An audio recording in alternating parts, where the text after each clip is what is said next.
באותו עניין, האם הכישלון יישאר יתום?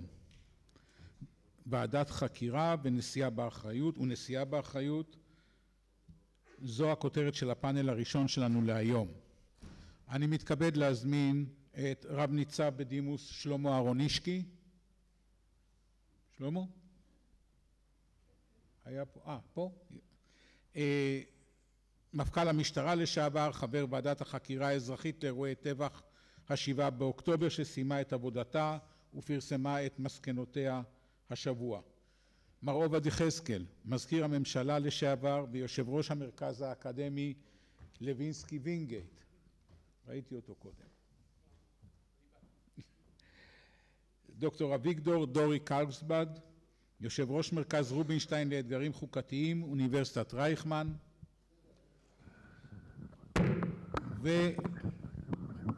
וינחה את הדיון הזה פרופסור רענן סוליציאנו קינן, סגן דיקן להוראה בפקולטה למדעי החברה, האוניברסיטה העברית בירושלים. פרופסור, הפאנל לרשותך.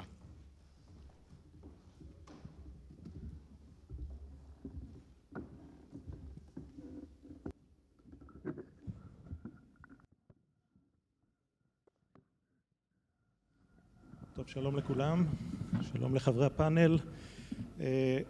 אוקיי, אז אנחנו נעסוק בחצי שעה הקרובה בעזרת חברי הפאנל המנוסים במספר שאלות ביחס לוועדת חקירה. ומה שאנחנו נכוון אליו זה שני סוגים של שאלות. הסוג הראשון עוסק בשאלה של הרצוי. מהם הסיבות להקמת ועדת חקירה, ומכיוון שאנחנו פה במוסד אקדמי, נפתח את זה גם לשאלה מהם הסיבות אולי לא להקים ועדת חקירה.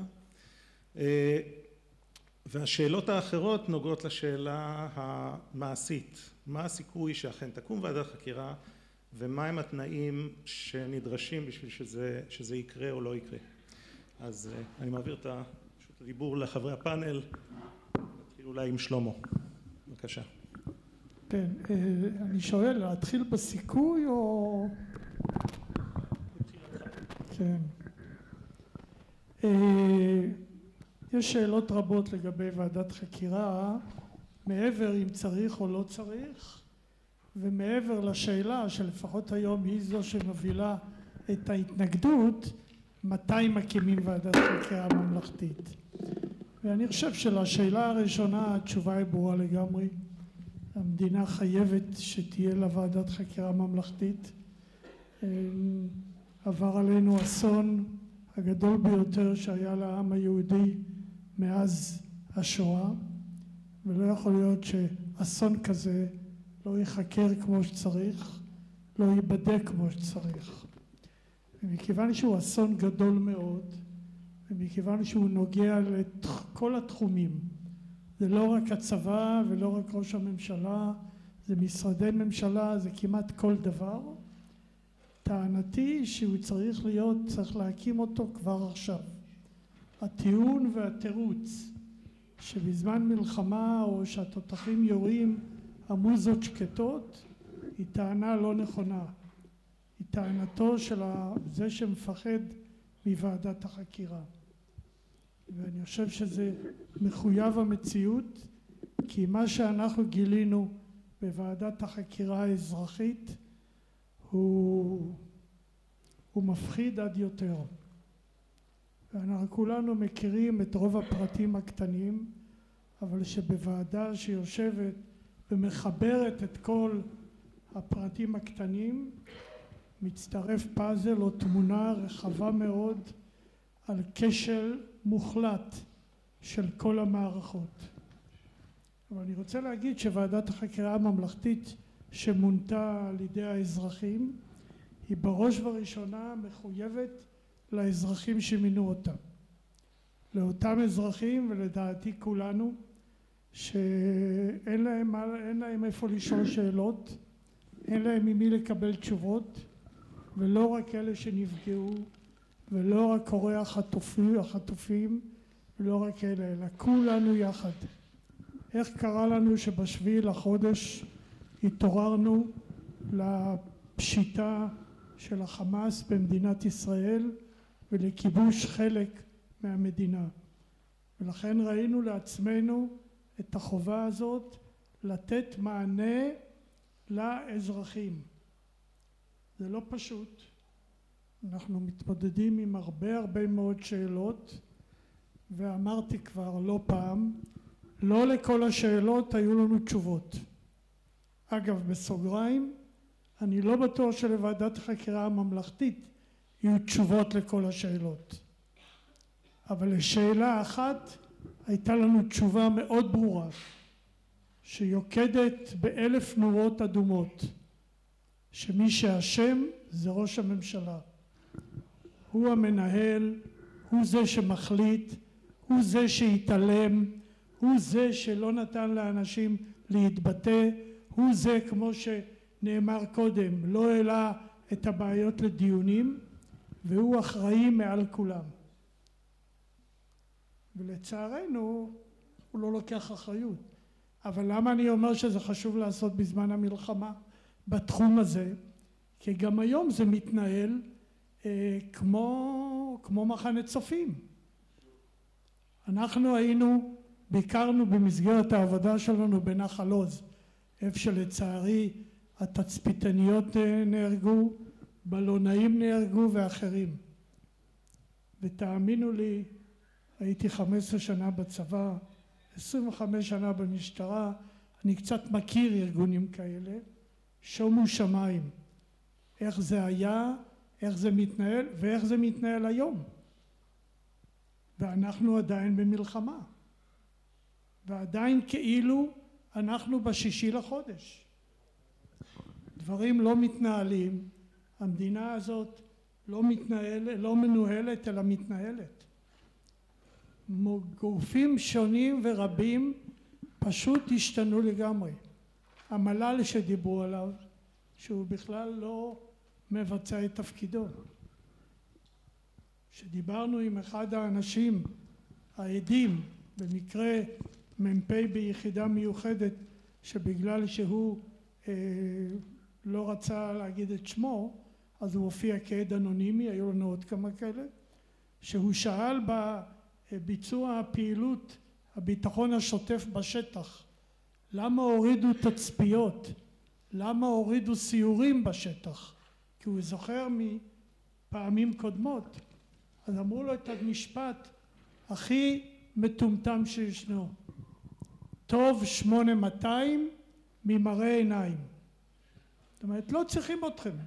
יש לנו מצלמות, יש לנו טכנולוגיות, אתם בעצם מחלקת רקע. והכל מתנהל אותו דבר גם היום. עכשיו, ברור ששותפים לזה כלל הגורמים, גורמי הביטחון למיניהם וכולם.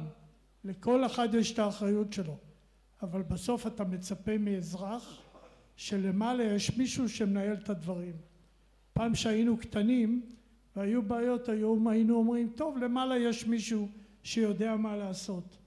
אז אני רוצה להגיד לכם, רבותיי, למעלה יש מישהו שלא יודע מה לעשות, שלא עושה גם. ולכן אמרתי גם שהאסון הבא עומד בשער. א', כי אנחנו מכירים את המשפט הנכון, שמה שהיה יהיה עוד פעם. צורה שונה, בדרך שונה. אבל התהליך הזה הוא תהליך שצריך להסתכל עליו. ואם לא תהיה ועדת חקירה, לא נברר את כל העובדות, לא נלמד, לא נחקור, לא נדע, לא נתקן, ובעצם אנחנו נשאר ב6 לאוקטובר. שנית? לא אמרתי. אז זהו, זה לפתיח. אני יכול לתת נתונים על הוועדה, אבל בהזדמנות. מה? טוב, אני אספר סיפור קצר ואז גם תשובה קצרה יחסית, כי אני חושב שהדברים די ברורים. החלטתי כן לחשוף בפניכם היום סיפור שעוד לא סופר, שיצא לי להיות מזכיר הקבינט הביטחוני במהלך הפצצת הכור בסוריה. זה התחיל בזה שראש הממשלה ביקש שאני אצא, ארד אליו, ומזכירות הממשלה יושבת קומה מעל, בדיוק מאיר דגן, זיכרונו לברכה, יוצא, המפות עדיין פרוסות על שולחנו של ראש הממשלה. הוא מספר לי שדווח כרגע על הקור וכולי, בצורה יותר מסודרת, ושצריך להתחיל להתארגן לתהליך בקבינט כדי לקבל החלטה מה עושים עם זה.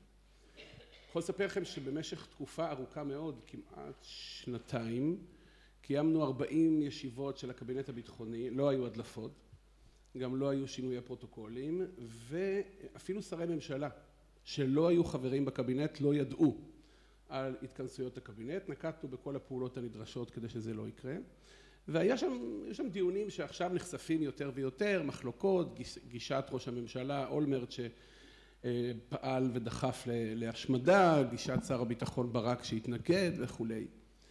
אבל הסיפור שאני רוצה לספר לכם הוא בישיבה האחרונה שבה התקבלה החלטה לתקוף.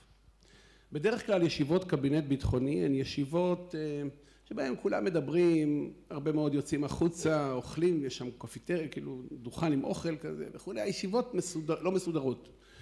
וזכות הדיבור ככה ניתנת במי שמבקש או מי שצועק. בישיבה הזאת ראש הממשלה פותח את הישיבה, והישיבה שקטה ומסודרת, אני יושב לידו כמזכיר הממשלה, והשרים מבקשים ממני שאני ארשום אותם כדוברים. הראשונים היססו, זאת אומרת לקח זמן עד שבכלל דיברו, ובישיבה הזאת באופן מפתיע רובם דיברו מהכתב. ושר שאני מאוד מעריך עד היום, הוא לא מכהן היום כשר, בכיר מאוד מאוד מאוד בממשלה, באמת, אני רואה אותו במהלך הישיבה, יושב, הוא בדרך כלל מדבר הרבה, יושב, קורא את הטקסטים וזה. ואני שולח לו פתק, הפתק אצלי עד היום, אני אומר לו, תגיד, מה קורה לך? למה אתה לא נוקט עמדה? אז הוא אומר, אתה השתגעת? שאני אגיד משהו שלא חשבתי עליו? אתמול ישבתי כל היום עם עורכי דין כדי לנסח את עמדתי. זאת אומרת, הסוגיה הזאת של פחד מוועדת חקירה ממלכתית, ממה יגידו וכולי, זה אירוע שמלווה את כל הממשלות. זה לא נכון להגיד שזה אירוע שמלווה את הממשלה הזאת. אני רוצה להזכיר לכולכם, שוב, לבנון השנייה, אני מזכיר ממשלה, בקשה להקים, דרישה של העם להקים ועדת חקירה ממלכתית, אולמרט והממשלה עושים הכל כדי להימנע מזה, וועדת וינוגרד היא ועדת חקירה ממשלתית. אוקיי, מה היה ההבדל הגדול? הרי בסוף אנחנו יודעים מה הייתה תרומתה של ועדת וינוגרד לעתידו הפוליטי של אולמרט. הסוגיה הזאת סוגיה מורכבת. הסיפור הזה לדעתי מספר יותר מתיאוריות את האירוע. אבל תשובתי לשאלה שלך רענני, חייבים להקים ועדת חקירה ממלכתית. היא לא תקום אם נשאיר את האירוע באזור הפוליטי. היא כן תקום אם, כמו שאבא של רוני אמר, 1.5 מיליון איש לא ירדו מהרחובות עד שהיא תקום. עכשיו אני אסביר למה היא לא תקום באזור הפוליטי, למה היא חייבת לקום, ולמה דווקא החברה האזרחית חייבת לקחת תנועה על השינויים הפוליטיים שכרגע מנהלים את המדינה, ואהרון תיאר את הסיטואציה וכו'. קודם כל, המערכת הפוליטית כרגע יש לנו ממשלה מורכבת מאוד, ממשלה שבעצם יש לה מהיום הראשון לכהונתה פרשנות שגויה באופן קיצוני של הכוח העומד לרשותה ושל המחויבות שלה כלפי המדינה. זה האירוע. ההחלטות שמתקבלות שם הן החלטות של פרשנות שגויה של כוח, באזור המשפטי, באזור התפקודי של המשרדים וכו' וכו'. ויש פה גם ממשלה ששוכחת את האינטרס הדמוקרטי שאומר זה נכון שיש שלטון לרוב, אבל דווקא כשהרוב שולט הוא מחויב לזכויות המיעוט. ממשלה שמדברת יותר לאזור הבחירה שלה באופן שמפצל אותנו מאוד. הדברים האלה ידועים. אבל אם זאת הממשלה שלנו, קל מאוד להגיע למסקנה לוגית שבפרשנות שגויה של כוח היא תעשה הכל כדי להימנע מהקמת ועדת חקירה ממלכתית, אפילו אם זה יגרום לזה שבית הדין הבינלאומי בהאג בסוף יוציא צווים. הרי העניין פשוט, ואני רוצה להגיד אותו היום במילים שבהם צריך להגיד אותם ולא להתחבא. ככל שמערכת המשפט הישראלית חזקה יותר ומטפלת באופן עוצמתי יותר באירועים שקורים כאן, נוכל לטעון לצמצום המעורבות של הגורמים המשפטיים הבינלאומיים. והמערכת המשפטית פה עושה עבודה, אבל מצד קחו את אלאור עזריה, אני לא רוצה לפתח את האירוע יותר מדי, אלאור עזריה זה מקרה שבו רואים מישהו יורה למישהו בראש, נקודה. לא צריך פה יותר מדי בית משפט כדי להבין מה צריכה להיות הפסיקה. אלאור עזריה משוחרר כבר הרבה שנים, ולפי השמועות יש לו איזה דוכן כלשהו לממכר ממתקים ברמלה.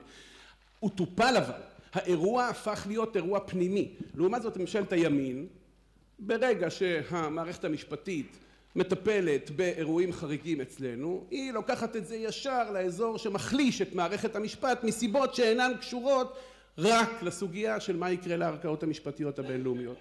באירוע הזה, חברים, שיבוש הדעת הממשלתי, פרשנות שגויה של כוח, לא יאפשרו הקמת ועדת חקירה ממלכתית. האופוזיציה שלנו, לא רוצה להוסיף, חלשה, רפויה, רפוסה, אפילו בעיקרון הבסיסי של לייצר חלופה למנהיג, to oppose, אופוזיציה, מישהו אחד שעומד מולו ואומר אני החלופה, אפילו את זה האופוזיציה שלנו לא מסוגלת לעשות. 6 אנשים לא מסוגלים להתכנס לחדר, לוותר ולהגיד טוב, אתה כולנו אחריך, זה היה משנה פה את המציאות.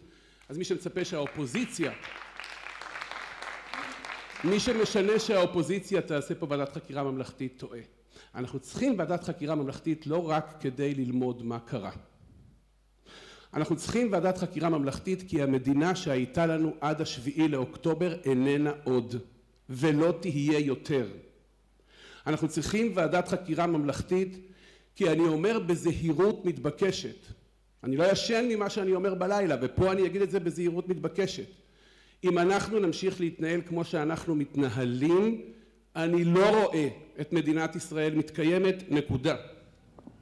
אני לא רואה את מדינת ישראל מתקיימת, ואני יודע או מקים שאם הייתי אומר לכם אותם עכשיו, גם אתם לא הייתם ישנים בלילה.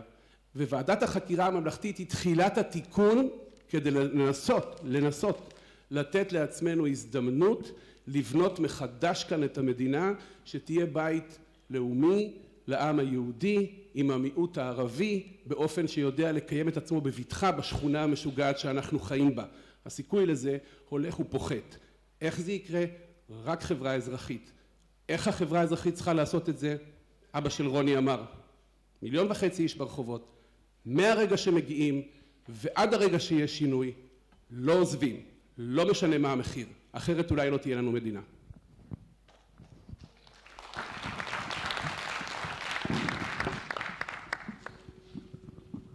תודה. אני רוצה לנצל את 6 הדקות שלי בעיקר כדי לגלגל איזושהי תזה שאני מחזיק בה כבר הרבה מאוד שנים ולא זוכה להסכמה, אז אני אנסה אותה גם היום, ואני אתחיל בזה שאני אענה בקצרה על השאלה שלך. סעיף 1 לחוק ועדות חקירה אומר, ראתה הממשלה שקיים עניין בעל חשיבות ציבורית חיונית אותה שעה, רשאית להקים ועדת חקירה ממלכתית. האם יש עניין שהוא יותר בעל חשיבות ציבורית חיונית? האם היה איזשהו עניין בעל חשיבות ציבורית חיונית בתולדותיה של המדינה יותר מאשר אירועי 7 באוקטובר?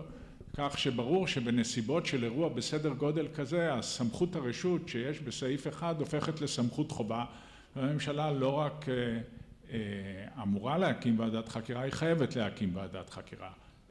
וחייבת להקים ועדת חקירה ממלכתית, כי זה הגוף החוקר הבכיר בשיטה, ולא להקים אף ועדת חקירה אחרת, לא ועדת בדיקה ממשלתית, שזה גוף נחות מוועדת חקירה ממלכתית, ובטח לא כל מיני המצאות חדשות כמו ועדת חקירה ציבורית או ועדת חקירה פוליטית וכיוצא באלה. האם תקום ועדת חקירה ממלכתית? אני חושב שכן, מפני שבתפיסה שלי לא ייתכן שאחרי אירוע בסדר גודל כזה לא תקום ועדת חקירה ממלכתית. איך היא תקום? קשה מאוד לדעת. כתוצאה מהפגנות, כתוצאה מלחץ ציבורי, יכול להיות שהממשלה הבאה תקים את ועדת החקירה הממלכתית, ממש כשם שממשלת נתניהו הקודמת לא הקימה ועדת חקירה ממלכתית לחקירת פרשת הצוללות ולחקירת אסון מירון 2021, והוועדות האלה הוקמו כוועדות חקירה ממלכתיות על ידי ממשלת בנט-לפיד שבאה אחריה. בסופו של דבר, כך או כך, תוקם ועדת חקירה ממלכתית, כי לא ייתכן שלא תוקם. את יתרת הזמן אני רוצה לנצל להגיד כמה מילים על התזה שלי, שהיא שאני מתנגד לכך שוועדות חקירה יפרסמו מסקנות והמלצות אישיות. לכך יש הרבה מאוד סיבות ואני אפרט על קצה המזלג רק חלק מהן. ראשית, הסיבה לכך שלא מוקמת ועדת חקירה ממלכתית הפעם וגם שלא הוקמו ועדות חקירה ממלכתיות בעבר, זה המסקנות וההמלצות האישיות, כי מכך בעיקר ממשלות חוששות. כתוצאה מכך לא מוקמות ועדות חקירה, לא ממלכתיות ולא בכלל, כתוצאה מכך אנחנו מאבדים את הכלי החשוב ביותר למטרה המרכזית של ועדות חקירה, וזה ברור עובדתי של מה שהתרחש. כלומר, התפקיד הראשון של ועדת חקירה זה לא להמליץ המלצות, זה תפקיד שולי שלה. התפקיד המרכזי של ועדת חקירה, ולכך היא מיועדת, הוא לברר עובדות. וזה בדיוק מה שהיא חייבת לעשות, והיא חייבת לעשות את זה גם בקשר לאירוע הנוכחי. עכשיו, כתוצאה מזה שבישראל, אגב, המדינה היחידה בעולם, נוצר איזשהו עיוות היסטורי שוועדות חקירה מצרפות המלצות אישיות לדוחות שלהם, יצרה מצב שהממשלות חוששות להקים ועדות חקירה, וכתוצאה מכך ועדות חקירה לא יכולות לבצע את התפקיד המרכזי שלהם, והוא ברור עובדתי. אם אנחנו ניפטר מההמלצות האישיות ונותיר אותם לשדה הפוליטי, הציבורי, התקשורתי, האחר, אנחנו נקבל ועדות חקירה שיבצעו את התפקיד המרכזי שלהם, וזה ברור עובדתי. הסיבה השנייה היא שהמלצות ומסקנות אישיות פוגעות במהירות ויעילות עבודת הוועדה. מי שיודע, אם הוועדה רוצה להסיק מסקנות והמלצות אישיות, היא חייבת לתת זכות טיעון למוזרים. זכות טיעון למוזרים בכלל אצבע מכפילה בערך את משך זמן עבודת הוועדה. כלומר, במקום שהוועדה תדון ותברר את העובדות של מקרה שעומד במוקד תשומת הלב הציבורי בזמן קצר, היא תצטרך לעשות את זה בזמן ארוך. נניח אם תוקם ועדה שתיתן זכות טיעון, אני יכול לתת הרבה מאוד דוגמאות, איך שמתן זכות טיעון בגלל ההמלצות והמסקנות האישיות הכפילה את משך עבודת הוועדה, ואז הציבור מקבל באיחור משמעותי את העובדות של פרשה שעומדת במוקד העניין כעת. נושא נוסף זה שהמסקנות וההמלצות אישיות מסיחות את הדעת מהעיקר, והעיקר זה הבירור העובדתי, ובצד זה המסקנות וההמלצות המוסדיות. דהיינו, מה המדינה צריכה לעשות כגוף כדי שאירוע כזה לא יחזור על עצמו. ואז המסקנות האישיות וההמלצות האישיות זה חשוב, אבל זה שולי. והעיקר זה ההמלצות המוסדיות. בגלל שאת ההמלצות האישיות כל כך קל לבצע, כלומר צריך לפטר מישהו או להגיד למישהו לסיים את תפקידו, או להשעות אותו וכיוצא באלה, וזה גם מה שמעניין את הציבור, כי זה בסופו של דבר עריפת ראשים, שזה דבר מאוד פופולרי. אז אנשים מתעסקים בכל הנושא של ההמלצות האישיות, עוזבים את העובדות, שזה הדבר החשוב, ובעיקר את ההמלצות המוסדיות, גם לזה יש הרבה מאוד דוגמאות. נושא נוסף זה שההמלצות האישיות הן גורמות לפוליטיזציה של הוועדה. אני יכול לתת דוגמה, בוועדה התגובה של הליכוד לדוח ועדת מירון הייתה שהדוח מהווה התרסה פוליטית לחלוטין, ועוד אמרו על שלמה ינאי, אחד האנשים ההגונים, הישרים והמבריקים שפגשתי, הוא מקורבו של יאיר לפיד וקיבל ממנו הצעה למקום ברשימת יש עתיד. כל הפוליטיזציה של ועדות חקירה, ההשמצה של ועדות חקירה וההפניה של מכונות רעל למיניהם נגד ועדות חקירה נובעות רק בגלל ההמלצות האישיות. ואם אנחנו ניפטר מהם נקבל את הוועדה כוועדה שראויה לאמון הציבור ומקבלת את אמון הציבור בפעולה העיקרית שלה, וזה הבירור העובדתי והמסקנות המוסדיות. בסוף ועדות חקירה ממלכתיות שממליצות המלצות אישיות הן למעשה מונעות הטלת וקבלת אחריות. כי תראו מה קורה עכשיו, ששואלים אנשים, נגיד נתניהו, אני ראיתי שהוא אומר כן, אחרי המלחמה ישאלו שאלות קשות. כלומר, אחרי המלחמה אולי תוקם ועדה, ואחר כך נחכה להמלצות הוועדה כדי להבין מי צריך ללכת. זה מצב אבסורדי, ההמלצות האלה יינתנו בעוד 5 שנים. ואילו את הטלת האחריות וקבלת האחריות צריך לעשות כעת, כפי שעשו נגיד ראשי הצבא, ראש אמ"ן, מפקד 8200, הרמטכ"ל, מפקד השב"כ וכיוצא באלה. כלומר, מה שקורה פה זה משתמשים בוועדת חקירה כדי לדחות את קבלת והטלת האחריות.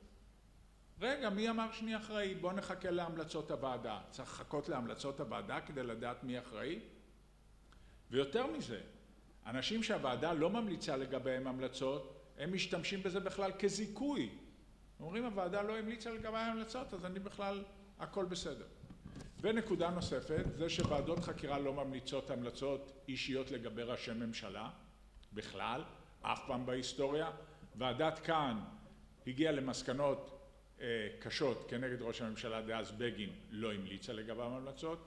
ועדת אור הגיעה למסקנות נגד ראש הממשלה דאז ברק ולא המליצה לגביו המלצות, וגם ועדת נאור ברלינר הגיעה למסקנות קשות כנגד ראש הממשלה בקשר לאסון מירון ולא המליצה לגביו המלצות. למה? כי הוועדות חשבו שראש הממשלה זה מעין תפקיד נבחר, ולכן לא ראוי שימליצו לגביו המלצות, אלא רק לגבי זה. יוצא שלגבי פקידי ציבור, הרמטכ"ל וכך הלאה אפשר להמליץ המלצות, לגבי שרים אפשר להמליץ המלצות, לגבי ראש הממשלה אי אפשר להמליץ המלצות כי ממילא אין דרך לאכוף את זה והוא תפקיד נבחר. כך שעוד פעם נשאלת השאלה מה הטעם בכל ההמלצות האישיות האלה. ובסוף מילה אחת, ההיסטוריה של ועדות החקירה לא השביחה את הדרך להטיל ולקבל אחריות. אנחנו נמצאים היום במצב שבו אין קבלת והטלת אחריות, כלומר ועדות החקירה לא יצרו תרבות של הטלת אחריות וקבלת אחריות. ולכן ממילא נשאלת השאלה מה הטעם בזה שוועדות שקמות אחת לכך וכך שנים יטילו אחריות באופן ספורדי על אנשים מסוימים שנלכדו ברשת של אותה חקירה. אם ניפטר מההמלצות האישיות נקבל את ועדת החקירה במיטבה, עושה את התפקיד שהיא אמורה לעשות, ממליצה המלצות מוסדיות ולא כפופה לשום לחץ פוליטי ולשום השמצה פוליטית, אלא ממלאת את התפקיד שלה כפי שוועדות חקירה מאותו סוג עושות בכל העולם. תודה.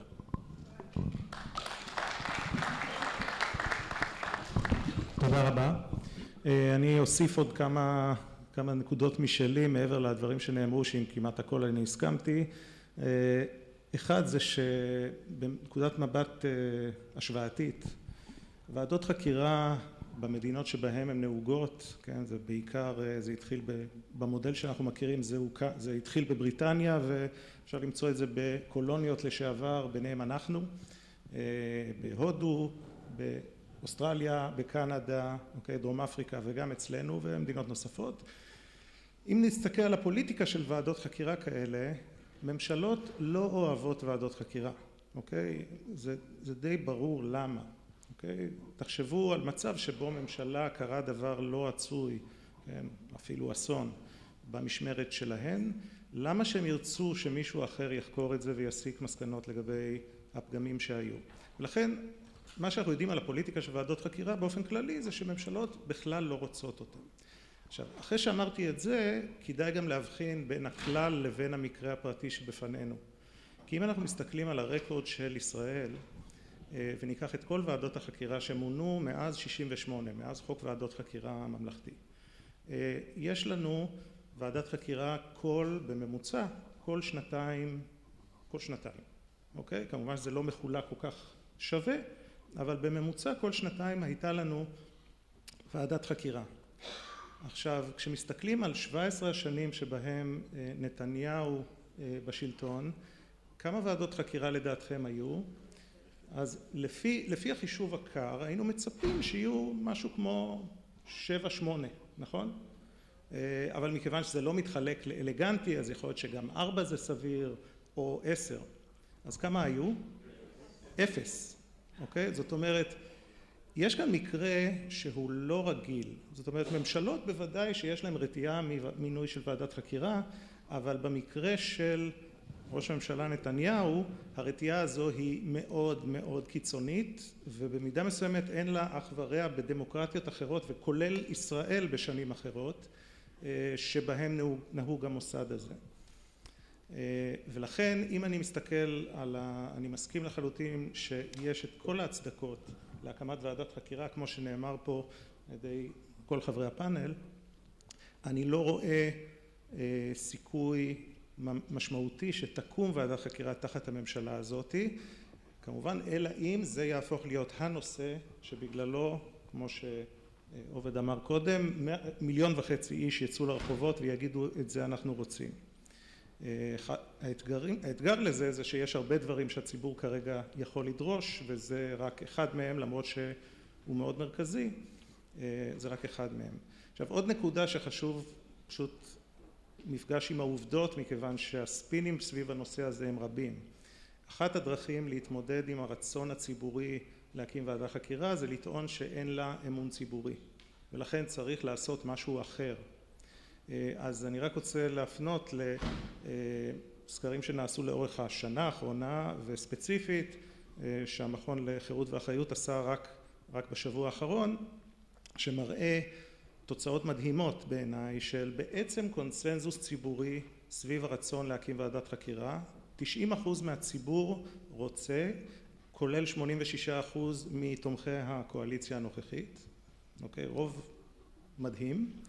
וכשאנחנו שואלים איזה סוג של ועדה אתם רוצים, ולא שאלנו אותם האם זה ממלכתית או לא, כי רוב האנשים לא מבינים את ההבחנות. כן? זה נכון מה שעובד אמר קודם, ההבחנות הן מאוד דקות. אז שאלנו מי צריך למנות את החברים, מי צריך לעמוד בראש הוועדה, מי צריך לקבוע את היקף החומר הנחקר. העדפות הציבור באופן עקבי הם לוועדת חקירה ממלכתית. אוקיי? אז שלא יספרו לכם סיפורים, דעת הקהל היא מאוד ברורה בנושא הזה, בניגוד להרבה נושאים אחרים שבהם המחלוקות גדולות. זהו.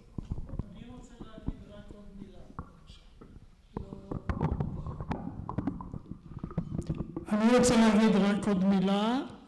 א', אנחנו כוועדה אזרחית, מטבע הדברים, לא המלצנו המלצות אישיות, כי לא יכולנו להמליץ. מי שהיה חלק מאלה שהיינו צריכים להמליץ עליהם, לא היה מוכן להגיע מטבע הדברים, ולכן ברור שלא נכנסנו לזה. אני מסכים עם מה שדודי אמר, אבל אני רוצה להזכיר שאנחנו מדינה מיוחדת. ולמדינה מיוחדת צריך לבנות מודל מיוחד, וזה בעיקר באשר להמלצות אישיות. במדינה נורמלית, אחרי שהיית מוציא מסקנות, לא היית צריך להוציא המלצות. אנשים היו קמים ופשוט הולכים הביתה. מה לעשות? שאצלנו התרבות הזאת לא קיימת. ולכן אני מסכים שיש עם זה קשיים, כולל בלוחות זמנים ואלף ואחת דברים, אבל מה לעשות? עד שלא מושכים מישהו בדש מעילו, הוא לא עושה כלום. אז מה נעשה? נשאיר את זה תמונה באוויר? תודה רבה. חיים, ברשותך, אני רוצה לעשות איזון של 30 שניות. אני מסכים עם דודי לגמרי, אני מתנגד למה שאמר אהרון, דורי, ואני אגיד אבל למה אני מתנגד לאהרון. המלצות אישיות ותשלומים אישיים ומחירים אישיים הם אירוע שבאמת מנטרל הרבה מאוד תהליכים שדורי דיבר עליהם והסביר למה הם חשובים. אבל אנחנו בבעיה, ולא פופולרי להגיד את מה שאני הולך להגיד, במיוחד לא פה ברייכמן, אבל אני מלמד פה ואני נורא נהנה להגיד גם דעה שונה. כאשר המערכת המשפטית מייצרת במשך תקופה מאוד ארוכה אפשרות שבה כל נושא, גם פוליטי וגם אידיאולוגי, הוא שפיט, היא תורמת להחלשת ההיבט הנורמטיבי הציבורי שאמור לנקוט עמדה במקרים שבהם ההכרעה לא צריכה להיות משפטית. ולכן אחד התיקונים שנצטרך לעשות במדינה החדשה, ברפובליקה השנייה, לצרפתים לקח 5 רפובליקות, אנחנו צריכים לבנות רפובליקה חדשה עכשיו, זה בין היתר לייצר רפורמה משפטית מנוגדת ליריב לוין, אבל כן רפורמה שמאפשרת מקום גם לנורמות ציבוריות כדי שיקרה מה שאתה רוצה. זה לא יכול לקרות מעצמו, גם את זה צריך לבנות. תודה רבה. עכשיו אנחנו נצא להפסקה של 30 דקות, מחכה לכם תקרובת בחוץ, ונחזור ונדון בפיקוח הציבורי על הממשלה במלחמה.